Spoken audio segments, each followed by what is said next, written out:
पूर्व चुनाव आयुक्त ने वोटिंग आंकड़े को लेकर चुनाव आयोग को बुरा फंसा दिया।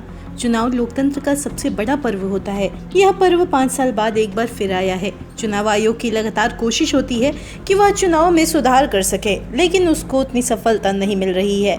वहीं अब तक हो चुके 4 चरण के मतदान के अंतिम आंकड़े चुनाव आयोग से जारी होने के बाद उस पर विश्लेषण शुरू हो गए हैं। इस मामले की सुनवाई सुप्रीम कोर्ट भी कर रहा है और इसी बीच अब पूर्व मुख्य निर्वाचन आयुक्त डॉक्टर SY कुरैशी ने भी वोटिंग अपडेट में देरी को लेकर आयोग को ही जिम्मेदार ठहरा दिया है। दरअसल चुनाव आयोग को लेकर सुप्रीम कोर्ट में याचिका दाखिल करने का सिलसिला थमने का नाम नहीं ले रहा है।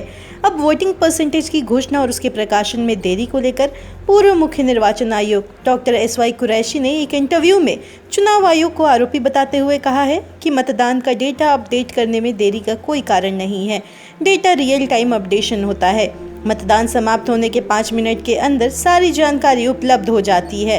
ऐसे में अगर डेटा फाइनल करने में देरी हो रही है तो चुनाव आयोग पूरी तरह जवाबदेह है। आयोग को इस विसंगति के बारे में पूरी जानकारी देनी चाहिए। आयोग को बताना चाहिए कि यह क्यों हो रहा है। चुनाव में पारदर्शिता के लिए लोगों के मन में उठ रहे सवालों का जवाब दिया जाना चाहिए। बताते चले यह पूछे जाने पर कि क्या पहले चरण के 11 दिन बाद डेटा जारी करने के पीछे कोई लॉजिस्टिक कारण है, इसके जवाब में भी उन्होंने कहा कि नहीं, ऐसा नहीं हो सकता। सच तो सच है कि अब लॉजिस्टिक सुविधाएं बहुत बढ़ गई हैं। पूरी जानकारी इंटरनेट पर ट्रैवल करती हैं। EVM पर रियल टाइम डेटा अपडेट होता है और पलक झपकते ही पूरी जानकारी हासिल होना संभव है।